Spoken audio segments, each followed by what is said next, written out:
오신 분 여러분 진심으로 환영합니다. 감사합니다. 복음이라는 단어가 복된 소식, 기쁜 소식이 복음입니다. 근데 이 복음은 변하지 않는다는 것 분명히 아십시오. 단지 그것을 받아들이는 사람을 변화시키는 게 복음입니다. 복음은 안 변하는데 그 복음을 들은 사람들이 변화가 됩니다. 그러나 분명한 것은 우리가 복음의 핵심을 분명히 우리 성도들이 알아야 됩니다. 성경은 하나님의 아들의 대속적인 죽음, 즉 십자가의 죽음을 예언을 했죠. 성경에 계속 말씀했습니다. 십자가에서 희생당하신 예수님, 온 인류의 죄를 지고 피를 흘리시고 죽으신 예수님, 그런데 그 예수님이 다시 3일 만에 부활하셨다. 이게 복음입니다. 어렵게 생각하지 마십시오. 주님께서 나를 위해서 십자가에 죽으시고 죽은 지 3일 만에 부활하신 것, 이 복음, 이 핵심을 확실하게 여러분들 마음에 담고 믿으셔야 됩니다. 바로 이 복음이 베드로를 변화시켰고요, 사울을 변화시켜서, 예수를 핍박하던 사울을 변화시켜서 사도 바울이 되게 하셨습니다. 오늘날에는요, 스님이 성경을 읽다가 변화돼서 목사가 되기도 합니다. 놀랍지 않습니까? 별로 놀랍지도 않네요. 다른 사람도 아니고 스님이 변해서 목사님 되신 분 계셔요. 전에 부흥사로 그런 분이 계십니다. 구약성경 역대하 12장 1절에 보면 르호보암의 나라가 견고하고 세력이 강해지매 그가 여호와의 율법을 버리니 온 이스라엘이 본받은지라. 이게 참 이 성경은요, 나라가 견고하고 강해진 것까진 괜찮은데 율법을 버렸다, 즉 하나님을 버렸다는 말이거든요. 그런데 백성이 그걸 따라가요. 왕이 잘못 가니까 백성이 따라가. 목사가 잘못 가면 교인들이 따라가는 거 아니겠습니까? 이 지도자가 얼마나 중요한가를 분명히 보여주고 있는 말씀입니다. 그런데 르호보암의 나라가 견고하고 세력이 강해졌다라고 하는데 당시 상황은 그 정반대입니다. 르호보암은 솔로몬의 아들이고요, 솔로몬이 죽은 뒤에 왕이 된 사람인데 그가 왕이 되자마자 나라가 둘로 갈라집니다. 르호보암을 반대하던 세력이 12지파 중에 10지파가 북쪽으로 가서 이스라엘이라는 나라를 세우고 여로보암이라는 사람을 왕으로 세워서 내가 우리를 다스려라, 저 르호보암은 마음에 안 든다, 이렇게 된 거예요. 결국 르호보암에게는 유다 지파와 베냐민 지파 두 지파만 남게 됐습니다. 뿐만 아니라 이스라엘이라는 나라도 북쪽에다 뺏기고 남쪽 이 두 지파는, 르호보암은 유다라는 나라 이름을 정하고 이제 나라가 이끌어갑니다. 르호보암이 다스리는 나라는 무려 6분의 1로 줄었어요. 12지파 중에 달랑 2지파만 남았으니까. 그런데 성경은 르호보암의 나라가 견고하고 세력이 강해졌다, 이게 말이 됩니까? 예. 이 말씀은 나라가 견고해졌다는 말이 아니라 르호보암이 가지고 있는 왕권이 견고해졌다는 말이에요. 무슨 말인고? 아니, 왕권을 반대하던 10지파가 나가버렸잖아요. 많은 사람들이 반대하던 사람들이 나가버렸어요. 예. 그러니까 르호보암을 지지하는 2지파만 남았으니까 그 왕권이 더 견고해졌다, 그 말이죠. 성경에서 말씀하시는 나라는 개념은 항상 왕을 중심으로 그렇게 표현을 한 개념입니다. 이제 좀 다른 말씀을 드리겠습니다. 이 말씀을 두 가지, 복음과 또 왕권에 관한 얘기를 마음속에 두시고, 예수님께서 이 땅에 오시기 전에 이 세상의 왕은요, 사탄이었습니다. 에베소서 2장 2절에 보면 그때 너희는 그 가운데 행하여 이 세상 풍조를 따르고 공중권세 잡은 자를 따랐으니, 공중권세, 이게 바로 사탄이거든요. 곧 지금의 불순종의 아들들 가운데 역사하는 영이라. 여기서 공중이라는 헬라어 단어가 아에로스라는 말인데, 이 아에로스라고 하는 말은 우리가 숨쉬는 낮은 공기라는 뜻이에요. 그러니까 사탄이 공중 권세를 잡고 있다고 하는 것은 우리가 숨쉬고 살아가고 있는 모든 공간은 다 사탄이 지배하고 있다, 그 말이에요. 이 세상은 사탄이 지배하는 것입니다. 자, 여러분 그 성경에 보면 예수님께서 사탄의 시험을 받을 때 사탄이 예수님을 데리고 높은 산으로 올라갑니다. 예수님을 데리고 올라가서 천하만국을 다 보여주면서 말하기를, 마태복음 4장 9절에 보면 만일 내게 엎드려 경배하면 이 모든 것을 내게 주리라 그러죠. 이 말의 뜻은 사탄이 천하만국이 다 자기 거라는 거예요. 이게 다 내 거란, 너한테 다 주겠다, 나한테 경배만 해라. 여러분, 예수님은 하나님의 아들이에요. 아멘. 그렇죠? 하나님의 아들인 예수님 앞에 사탄이 허풍을 떨겠어요? 거짓말하겠어요? 예수님께서 이 땅에 오시기 전까지 이 세상은 사탄이 왕으로 지배하는 사탄의 나라였습니다. 그렇다면 사탄은 누구냐? 에스겔 28장 13절로 15절을 보시면, 제가 이거 수없이 읽었는데 이해가 안 돼서 결국 주석을 봤어요. 그랬더니 주석에 해석이 나와 있는데, 한번 먼저 성경을 읽겠습니다. 내가 옛적에 하나님의 동산 에덴에 있어서 각종 보석꽃, 홍보석과 황보석과 금강석과, 금강석은 다이아몬드입니다. 황옥과 호마노와 창옥과 청보석과 남보석과 홍옥과 황금으로 단장하였으며, 내가 지원받던 날에 너를 위하여 수고와 비파가 준비. 이건 천사를 말하는 말씀인데요. 너는 기름 부음을 받고 지키는 그룹이며, 하나님의 에덴 동산을 지키는 그런 천사였다는. 내가 너를 세우며 내가 하나님의 성산에 있어서 불타는 돌들 사이에 왕래하였도다. 내가 지원받던 날로부터 내 모든 길에 완전하더니 마침내 내게서 불의가 드러났도다. 이게 무슨 얘기인 거 아니? 실상은 두로 왕에게 하신 예언이에요. 두로, 그때 당시 에스겔 선지자가. 그런데 이 두로 왕에게 했던 말 중에 내게서, 마침내 내게서 불의가 드러났도다라고 하는 이 단어 속에서, 이 말씀 속에서 주석을 하는 신학자들 말이, 이게 사탄을 두고 한 말이다. 천사가 타락해서 사탄이 되었다라고 하는 뜻으로 해석을 하고 있습니다. 이 말씀에 근거해서 1세기 교부신학자 터툴리안이라고 하는 사람은 사탄의 기원에 대해서 이렇게 말합니다. 사탄은 원래 천사들 중에서 높은 위치에 있던 천사였다. 그런데 하나님이 인간을 하나님의 형상대로 지으시고 인간에게 창조 세계를 다스릴 권한을 주신 것을 보고 참을 수 없는 질투심을 느꼈다. 결국 그는 뱀의 모습으로 변해서 인간들을 유혹해서 타락시켰다는 거예요. 계시록 12장 3절로 4절 보시면, 하늘에 또 다른 이적이 보이니 보라, 한 큰 붉은 용이 있어 머리가 일곱이요 뿔이 열이라. 그 여러 머리에 7 왕관이 있는데 그 꼬리가 하늘별 3분의 1을 끌어다가 땅에 던지더라. 용이 해산하려는 여자 앞에서 그가 해산하던 그 아이를 삼키고자 하더니, 여러분, 이 신학자들이 이 말씀을 뭐라고 표현하느냐?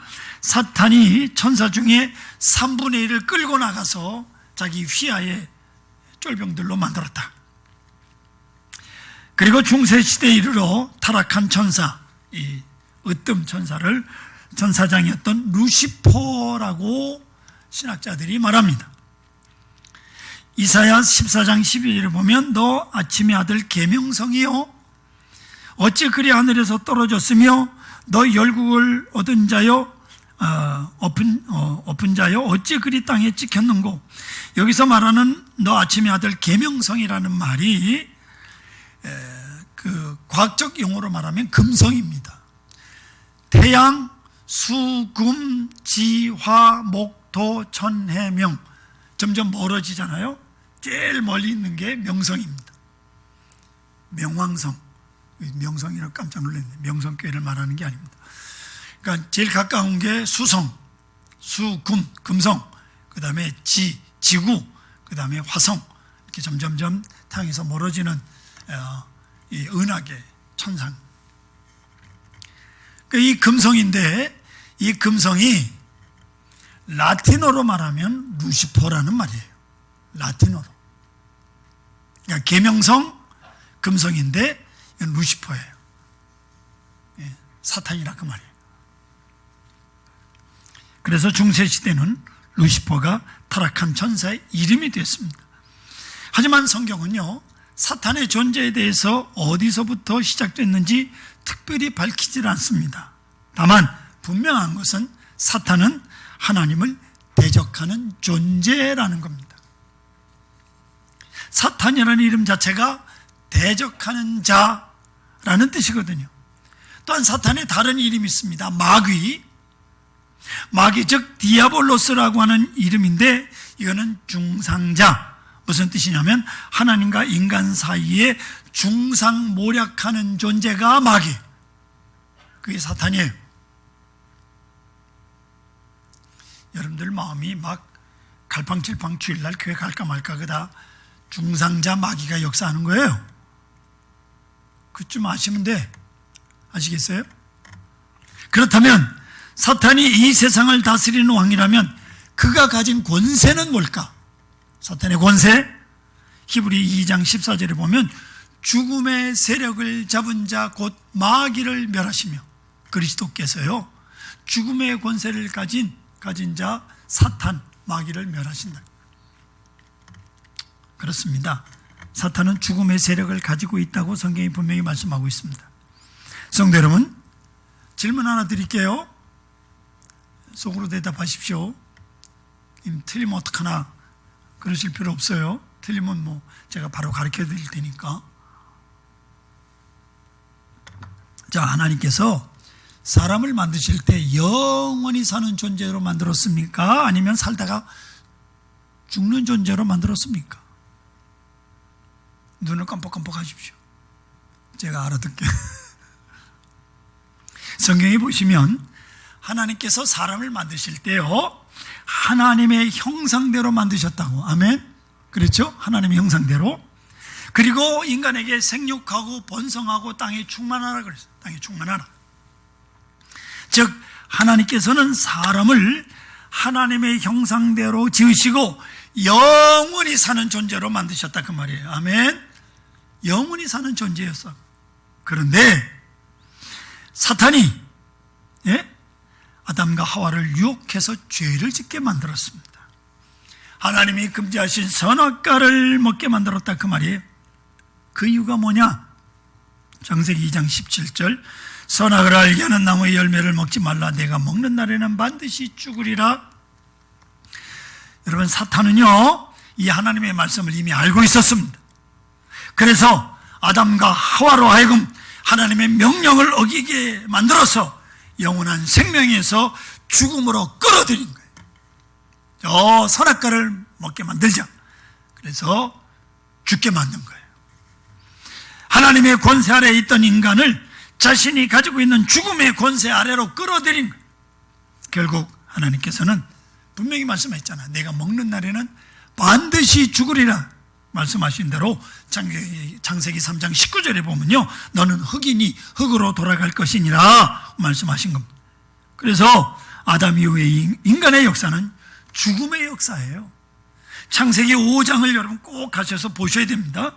아담의 족보가 나오는데, 아담이 130세에 셋을 낳고 800년을 지내며 930세를 살고 죽었더라. 930세를 살면 뭐예요? 죽어요, 결국. 셋은 105세에 에노스를 낳고 912세를 살고 죽었더라. 에노스는 90세에 케나를 낳고 905세를 살고 죽었더라. 제일 오래 산 사람 무두셀라에 969세를 살고 죽었더라. 계속해서 죽음의 역사를 기록하고 있습니다. 영원히 사는 존재로 지음받은 인간이 하나님께 죄를 지음으로 하나님께로부터 쫓겨나 사탄의 권세, 죽음의 권세 아래로 들어가게 된 거예요. 분명히 아셨죠? 그런데 신약성경 유다서 1장 9절에 아주 참 귀한 말씀이 있어요. 천사장 미가엘이 모세의 시체에 관하여 마귀와 다투어 변론할 때 감히 비방하는 판결을 내리지 못하고 다만 말하되 주께서 너를 꾸짖으시기를 원하노라 하였거늘. 천사장 미가엘도요 사탄을 꾸짖지 못해요. 비방을 못해요. 결국 주께서 너를 꾸짖기를 원한다 그랬어요. 천사장 미가엘과 사탄이 모세 시체를 앞에 놔두고 다퉜다는 거예요. 이스라엘 사람들 사이에 전승으로 내려오는 위경이라고 하는 책이 있습니다. 우리는 성경은 66권만 정경으로 인정을 하는데, 정경으로 인정받지 않는 위경이라고 하는 책 중에 모세 승전기라고 하는 이야기가 있습니다. 거기 이렇게 돼 있어요. 하나님께서는 이스라엘 백성들이 모세의 시체를 우상으로 섬길 것을 염려하셔서 일단 모세의 무덤이 어디에 있는지 찾지 못하게 감추신 다음 미가엘 천사를 보내서 모세의 시체를 땅에 묻으라고 하셨다는. 그런데 미가엘 천사가 모세의 시체를 땅에 묻으려고 가니까 사탄이 나서서 모세의 시체는 자기 것이라고 내어줄 수가 없다고 주장했다는 거예요. 사탄이 죽음의 권세니까 모세는 죽었다, 그러니까 이 시체는 내 거다. 여러분, 이것이 사탄이 가지고 있는 죽음의 권세예요. 사탄은 하나님의 사람이요 하나님의 친구라고 불렀던 모세의 시체까지도 자신의 것이라고 주장을 해요. 예? 여러분들이 아무리 하나님의 사람이라고 그렇게 주장을 해도 사탄이요, 여러분들이 죽음을 주장한다고. 그렇습니다. 이 세상은 온전히 사탄의 죽음의 권세 아래에 놓여 있는 거예요. 하지만 이제 이게 구약까지 얘기고 우리에게 소망은 뭡니까?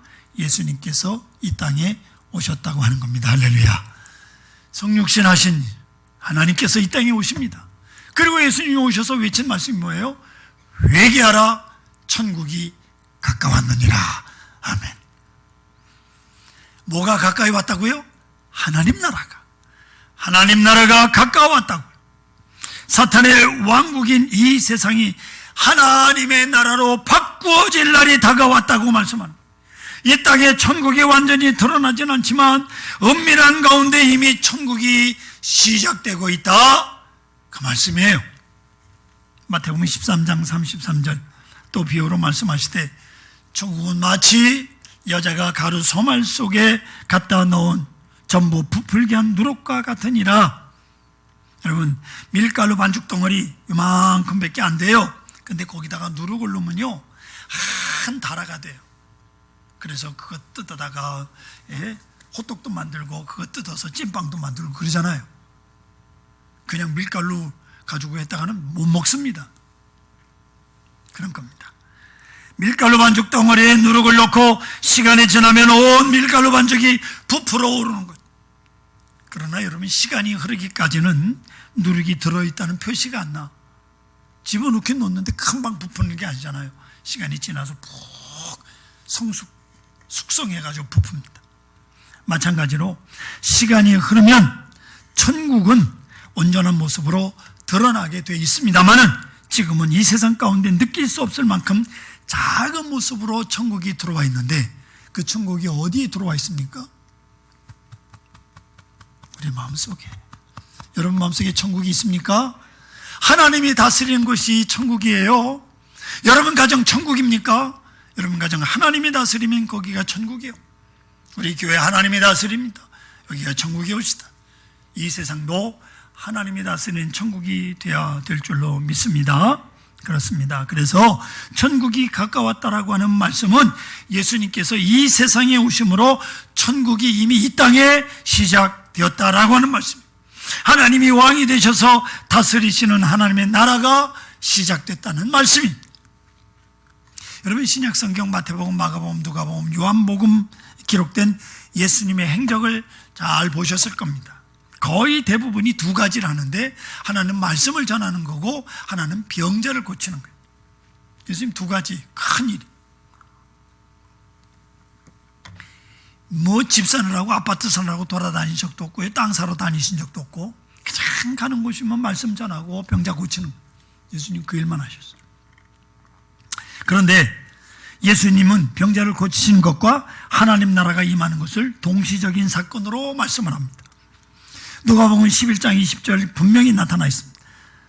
보세요. 그러나 내가 만일 하나님의 손을 힘입어 귀신을 쫓아낸다면 하나님 나라가 이미 너에게 임하였느니라. 우리 속에 사탄을 물리치고 하나님께서 들어와 계시면 여기가 천국이 되는 거 아닙니까? 이미 천국이 들어왔다. 그러니까 병자 고치는 순간 그 속에 하나님의 영이 들어가니 그 사람은 이미 천국을 소유하게 된 것이다. 누가복음 7장 11절로 17절 오병이어로 5,000명을 먹이실 때도 그냥 그것만 한 게 아니라 하나님의 나라에 대해서 말씀하시고 병자들을 고치시면서 오병이의 기적도 동시에 행하십니다. 네. 사랑하는 성도 여러분, 우리가 병들고 죽는 이유가 뭘까요? 왜 병들고 죽어요? 베레아라고 하는 이단이 있습니다. 그게 성락 침례교회 김기동이라는 사람이 사람 다 귀신이 들었대. 모든 사람이 다 귀신이 들었어. 레마 선교회 같은 이 이단들이 주장하기를 뭐라고 주장하느냐? 사람들 몸속에 귀신이 들어가서 병이 드는 거라는 거예요. 여러분들 어디 아프신 분 계신 거 귀신이 들어간 거예요. 이단들이 주장하는 제가 말씀하는 거 아닙니다. 저는 그렇게 절대로 말씀하지 않습니다. 예. 하지만 여러분, 우리가 병들고 죽는 것은 우리 몸속에 귀신이 들어가서 그런 것이 아니라 죽음의 권세를 가진 사탄이 이 세상을 지배하고 있기 때문에 그렇습니다. 요한복음 11장에 보시면 나사로가 죽었다가 다시 살아난 기사가 기록되어 있는데요, 여기 나사로가 사는 동네 이름이 베단이라고 그랬어요. 베단이라는 말은 고통의 집이라는 뜻입니다. 여러분, 이 나사로는 예수님이 가장 사랑하는 친구 같은 사랑하는 사람이에요. 그런데 그렇게 주님이 사랑하는 사람이라 할지라도 고통의 집에서 살고 있어요. 고통의 집에서 살다가 병들고 죽는 거예요. 사탄이 지배하는 이 세상은 고통의 집이요, 그 안에서 사는 우리는 병들고 죽을 수밖에 없는 겁니다. 하지만 예수님께서 병을 고쳐주셨습니다. 죽은 자를 다시 살리셨습니다. 죽음의 권세를 가진 사탄의 지배하던 이 세상에서 하나님의 생명의 권세가 들어오기 시작했다, 그 말이에요. 그 하나님의 나라가 아직은 누룩처럼 작지만 하나님 나라는 시작이 됐습니다. 예수님께서 여러분 병자 몇 사람을 고치셨다고 해서 이 세상이 완전히 하나님 나라가 되는 게 아닙니다. 그러나 병자들이 고침을 받았다고 하는 것은 이 세상에 하나님의 주권이 미치기 시작했다 하는 거예요. 그 표시입니다. 하나님 나라의 깃발이 높이 세워졌다, 걸렸다, 그 말이에요. 여러분, 전쟁 영화를 보시면 아군과 적군이 막 치열하게 싸웁니다. 아군이 이겼어요. 적군이 다 물러갔습니다. 그러면 제일 먼저 제일 높은 곳에 아군이 가가지고 깃대에다가 큰 장대에다가 뭘 딱 세워요. 뭘 세웁니까? 부대 깃발이든지 그 나라 국기라든지 그걸 세워놓고 이겼다. 6.25 이후에 9.28 서울 수복을 했을 때, 지금은 없어졌지만 옛날 중앙청 자리 거기에 제일 높은 데 군인이 가서 태극기를 딱 세워 서울을 수복했다, 그런 얘기 아닙니까?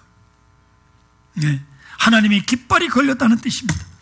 사탄의 권세가 물러가기 시작했고 하나님의 통치가 시작되었다, 그런 뜻입니다. 그런데 문제는 사탄이 가만히 있을 리가 없다는 거예요. 쉽게 물러가지 않습니다.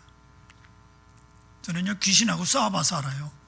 제가 눈을 동그랗게 뜨고 이 귀신아 물러가라고 하면 무서워서 벌벌 떠고 나가야 되는데 눈도 끔짝 안 해. 한 달을 싸웠어요. 매일 가서 이 귀신 너 언제 나갈래? 예? 여잔데요, 그냥 오줌을 줄줄줄 싸요. 별짓 다 합니다. 같이 싸우는, 한 달을 싸웠다고.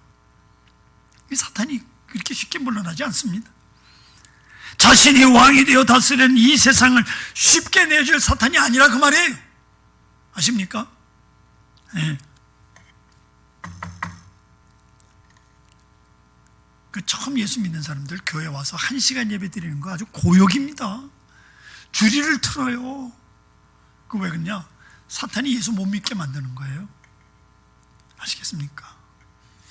여러분, 1시간 편안하게 예배 드리는 것도 은혜입니다. 하나님의 은혜라고요, 지금. 예, 시계 자꾸 보지 마시라고. 예? 아무튼 간에 여러분 분명히 아십시오. 그런 사탄이 하나님의 아들 예수 그리스도를 죽일 계획을 세운다니까요. 물러나지 않아요. 성경 빨리빨리 읽습니다.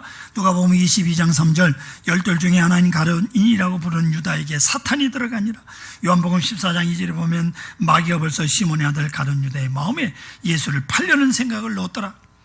요한복음 13장 26절로 27절, 예수께서 대답하시되 내가 떡 한 조각을 적셔다 주는 자가 그니라 하시고 곧 한 조각을 적셔서 가룟 시몬의 아들 유다에게 주시니 조각을 받은 후 곧 사탄이 그 속에 들어간지라.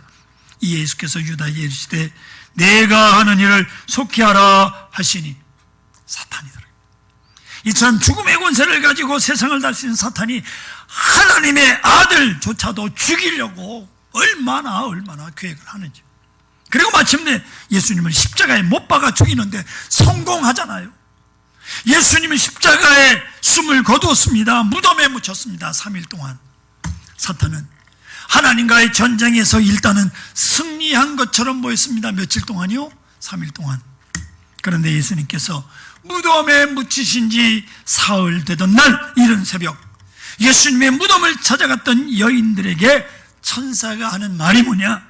마태복음 28장 6절에 그가 여기 계시지 않고 그가 말씀하신 대로 살아나셨느니라. 와서 그가 누우셨던 것을 보라. 가까이 와서.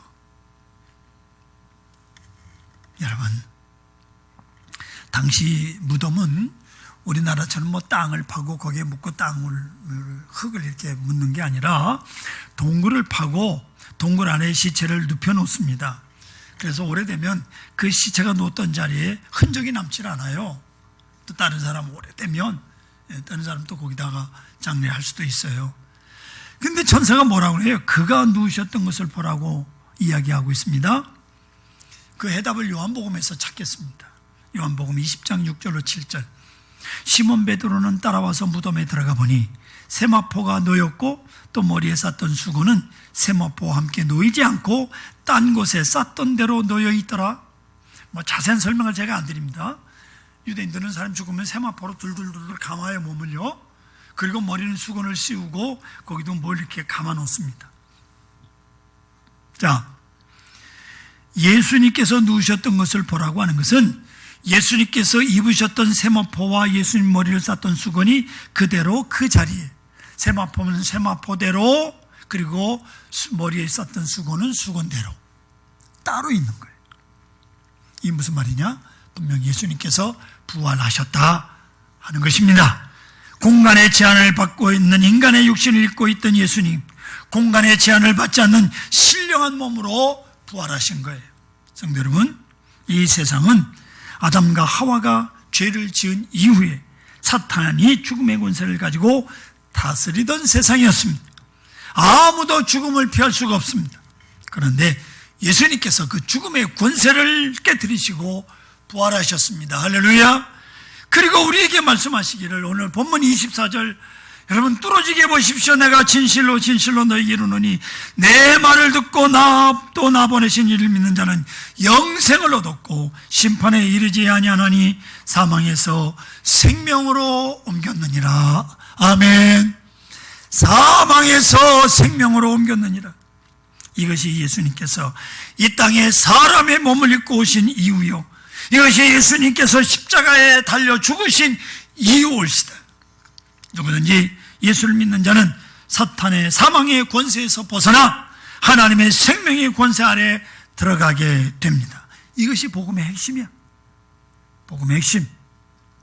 이 복음의 핵심이 믿어지는 순간 베드로가 변하고 사울이 변하고 살인강도가 변하고 깡패가 변하고, 예? 무당이 변하고, 종종 보니까 무당이었던, 점쟁이였던 아주 예쁘장한 여자가 와서 신앙 간증을 합니다.